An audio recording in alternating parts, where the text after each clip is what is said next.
দেশের বিভিন্ন জায়গার আরও কিছু খবর নিয়ে এখন থাকছে একটি ডেস্ক রিপোর্ট।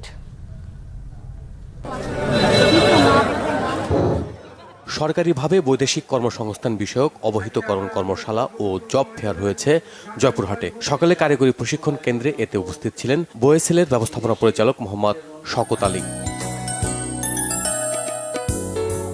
17 বছর পর বিএনপির কর্মী সভা হয়েছে সিরাজগঞ্জের কাজীপুরে। আলমপুর চৌরাস্তা মোড়ে উপজেলা বিএনপি, ছাত্রদল ও যুবদলের কারামুক্ত 12 নেতাকে ফুল দিয়ে শুভেচ্ছা জানান নেতাকর্মীরা। খাগড়াছড়িতে বাজার সিন্ডিকেট ভাঙতে ছাত্র জনতার উদ্যোগে চালু হয়েছে জনতার বাজার। গুইমারা বাজারে এর উদ্বোধন করেন উপজেলা নির্বাহী অফিসার আইরিন আক্তার। প্রতিনিধিদের সাথে সাংগঠনিক সভা করেছে জাকের পার্টি। বাগেরহাট পুরাতন শিল্পকলা মিলনায়তনে এতে উপস্থিত ছিলেন জাকের পার্টির মহাসচিব শামীম হায়দার সহ অন্যরা। নারী শ্রমিকদের কর্মসংস্থানের সুযোগ দানে চাকরি মেলার উদ্বোধন হয়েছে চট্টগ্রামে।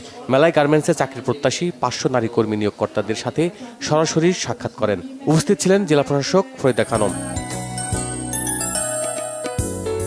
টুঙ্গিপাড়ায় আওয়ামী লীগ নেতার বিরুদ্ধে ধর্ষণের অভিযোগে সংবাদ সম্মেলন করেছেন এক ভুক্তভোগী। স্থানীয় প্রেস ক্লাবে সাবেক ইউপি চেয়ারম্যান শফিকুল ইসলাম বাদশাহ মুন্সির বিরুদ্ধে এ অভিযোগ করেন ওই নারী। মাদারীপুরে নিখোঁজ সন্তান রিমনের সন্ধান চেয়ে সংবাদ সম্মেলন করেছে ভুক্তভোগী মা।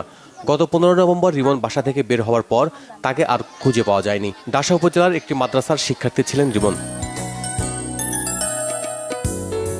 ফুলহারা আঞ্চলিক উচ্চ বিদ্যালয়ের প্রধান শিক্ষকের অপসারণের দাবিতে বিক্ষোভ ও মানববন্ধন হয়েছে মানিকগঞ্জে। সকল স্কুলটির মাঠে এতে অংশ নেয় স্থানীয়রা।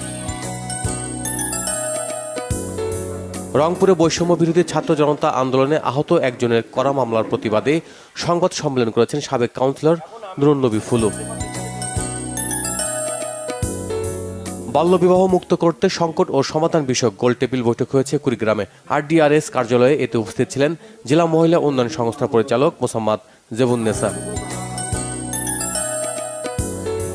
2 দিনব্যাপী তথ্য মেলার উদ্বোধন হয়েছে সাভারে। সকালে উপজেলা পরিষদের মাঠে মেলা উদ্বোধন করেন উপজেলা নির্বাহী কর্মকর্তা আবু বক্কর সরকার। জলাবদ্ধতা নিরসনের দাবিতে মানববন্ধন হয়েছে সাতক্ষীরার আশাশুনিতে।